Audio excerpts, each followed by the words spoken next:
Assalamualaikum teman-teman, kembali lagi di channel Miftah Kajo. Karena saya termasuk orang yang seperti video yang sebelumnya, saya termasuk orang yang mendalami psikologi, sehingga mungkin gak tahu ya bermanfaat atau tidak, tapi setidaknya saya berusaha menyampaikan pemahaman-pemahaman psikologi yang saya tahu.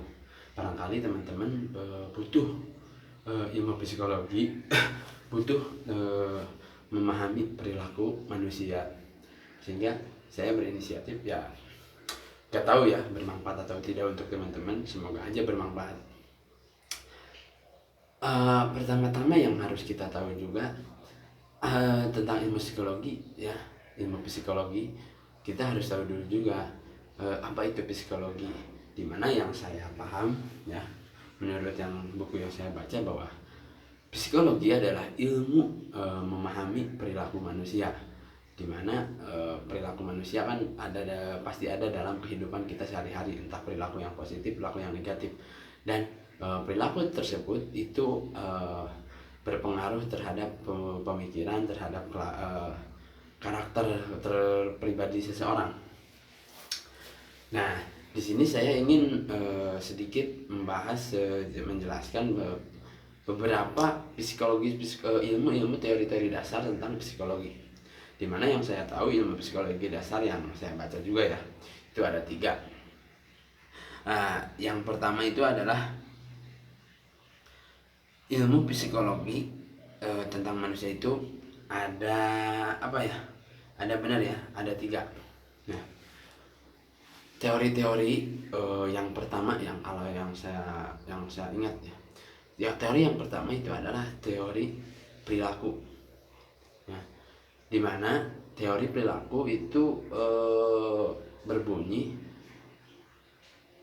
perlakuan manusia itu diakibatkan oleh lingkungan dan perbuatan manusia, dan akibat perbuatan manusia itu sendiri. Jadi teori perilaku berbunyi kepribadian manusia tercipta karena lingkungan mereka dan akibat dari perlakuan mereka sendiri.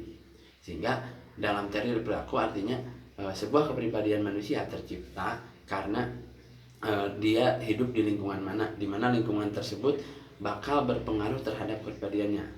Kalau lingkungannya baik, bakal menimbulkan hal-hal baik ya terhadap pelakunya sendiri. Kalau lingkungannya buruk, juga akan menghasilkan kepribadian yang buruk. Dimana kalau dalam ini kita bisa menyimpulkan bahwa wajar setiap manusia butuh lingkungan yang bagus untuk beradaptasi ke hal yang lebih bagus.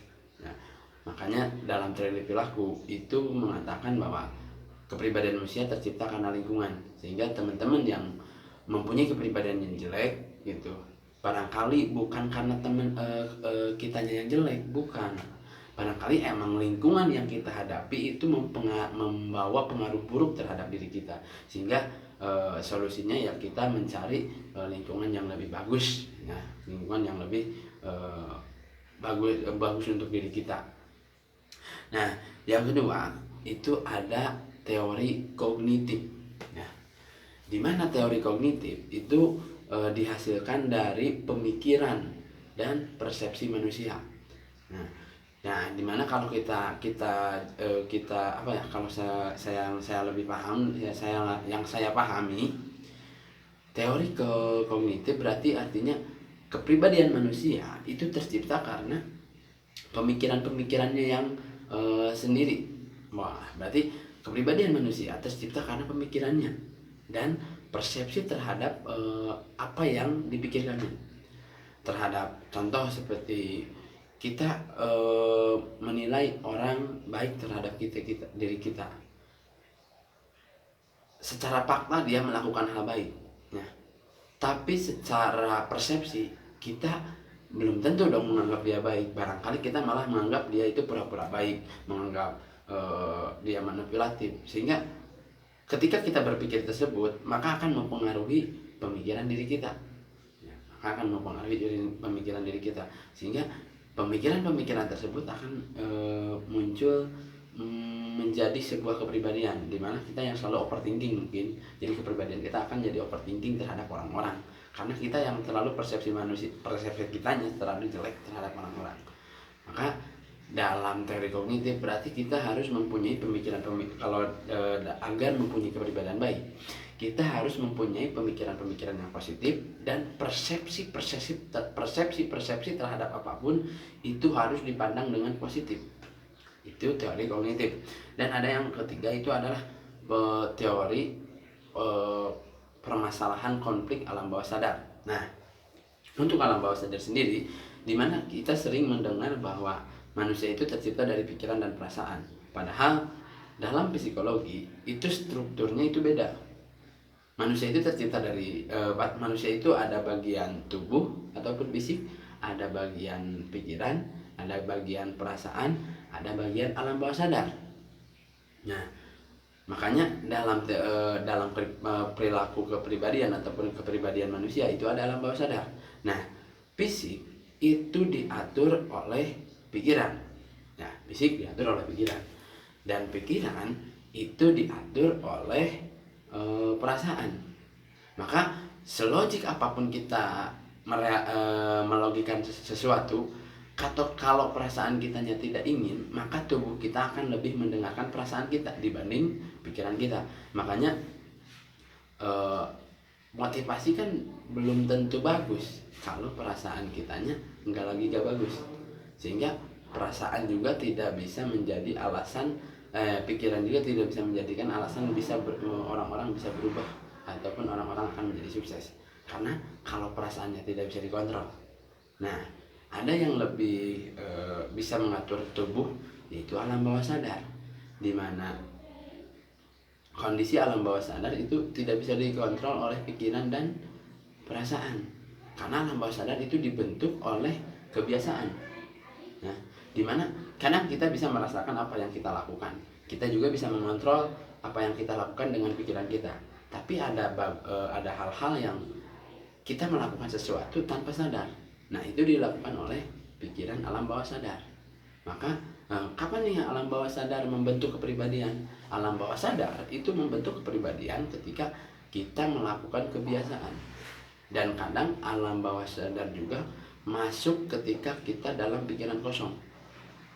Makanya kita sering merenung sesuatu ataupun merenungkan kenangan, itu lebih tertanam dalam pikiran kita karena itu memakai alam bawah sadar, sehingga alam bawah sadar bisa menciptakan memori yang lebih lama, permanen dibanding hafalan kita, dibanding perasaan kita. Makanya sebenarnya alam bawah sadar itu lebih bergandengan dengan perasaan, sehingga perasaan yang kita rasakan itu dengan alam bawah sadar itu lebih bakal membuat memori-memori permanen, sehingga memori permanen tersebut akan menjadi hak paten dalam pemikiran, sehingga kalau sudah masuk ke alam bawah sadar, maka kepribadian pikiran-pikiran kepribadian akan lebih kita biasakan. Makanya untuk mengontrol alam bawah sadar menjadi kepribadian yang bagus, itu harus kita kontrol dengan melakukan hal positif. Hal positif bukan dalam pemikiran, ya bagus juga dalam pemikiran. Kita harus senantiasa melatih otak kita menjadi otak yang selalu berfungsi berpikir positif. Tapi kita juga harus melakukan aktivitas-aktivitas yang mendukung terhadap hal-hal positif, sehingga ketika pikiran kita positif, apa yang kita lakukan itu positif juga, action kita positif, maka kalau dibiasakan, gak cukup satu kali ya, alam bawah sadar itu tidak merespon sesuatu yang dilakukan satu kali. Kalau kita hanya berpikir ide satu kali ataupun melakukan action satu kali, itu tidak direspon oleh alam bawah sadar. Alam bawah sadar hanya merespon sesuatu yang dilakukan secara terus menerus ya. Nah, jadi dari ketiga, itu 3 dasar ilmu psikologi ya. Semoga 3 dasar ilmu psikologi, yang pertama itu teori perilaku.